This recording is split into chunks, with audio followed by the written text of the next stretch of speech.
In case you weren't already aware, Russians are crazy innovators. They've been on the front line, innovating some of the craziest things that have revolutionized human life. From Caterpillar trucks to the AK-47 machine gun, Russians have invented some unique items no one would have thought of.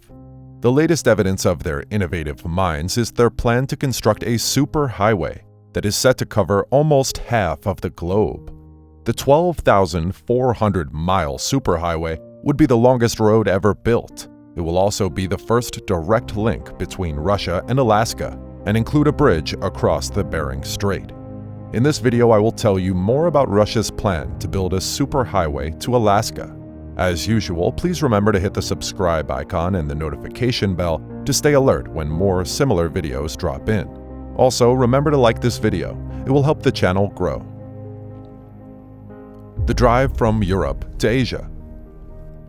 According to a report published by Siberian Times on the 23rd of March 2015, Vladimir Yakunin proposed the superhighway plan with the intention of linking Russia's eastern border with the U.S. state of Alaska. Yakunin is a Russian businessman and the former president of Russian Railways. According to Yakunin's plan, the superhighway would cross the narrow stretch of the Bering Sea, which separates North America and Asia. The superhighway scheme was unveiled at a meeting of the Moscow-based Russian Academy of Science. The Trans-Eurasian Belt Development, the superhighway project, was intended to construct a major roadway alongside the existing Trans-Siberian Railway, next to the new train network and near the oil and gas pipelines. In other words, a high-speed railway network would be built alongside the motorway. Both railway and road routes would support new cities and industries created as a result of the construction.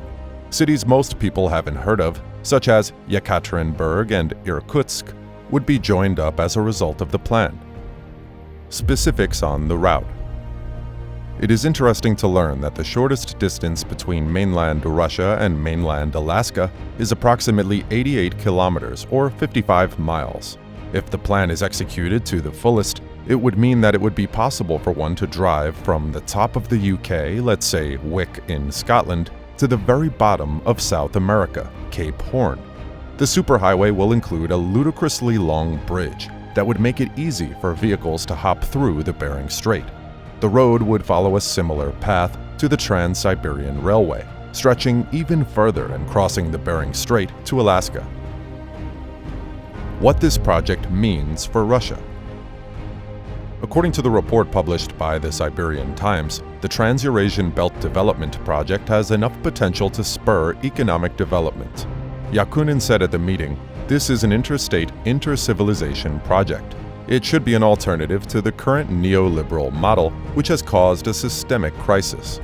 The project should be turned into a world future zone, and it must be based on leading, not catching technologies." Considering the fact that about 40% of the total cargo between Europe and China is premium value products, the Trans-Eurasian Belt Development Project will offer new opportunities for rail to win traffic from the sea and water transport sector.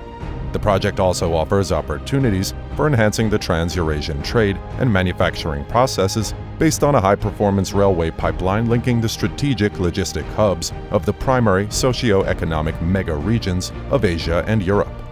One of the primary motives behind the construction of this project was to provide the basis for a fully synchronized manufacturing system between Europe and China with just-in-time deliveries that reduce the inventory in transit and in intermodal terminals.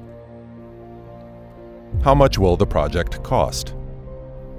Although there is no paper or draft that shows the actual estimate of how much this project will cost, the construction on the Bering Strait has been estimated to cost between 25 to 50 billion US dollars. Vladimir Fortov, the head of the Russian Academy of Science, said the project was very ambitious and expensive. And who will pay for the project? Again, it is not clear who will finance this project or the economic implications it will have on Russia. However, according to Yakunin, the massive cash outlay that would be spent on the project will have significant economic returns. The project is also set to provide employment opportunities to lots of Russian citizens. To me, this project almost appears mystical in its proportions. If it is to succeed, it will become one of the largest infrastructure projects in history. The question of whether the project is achievable can only be answered by time. We will wait to see what happens. We will definitely keep you posted on the project. So keep checking this channel to find out more about this project and many other projects.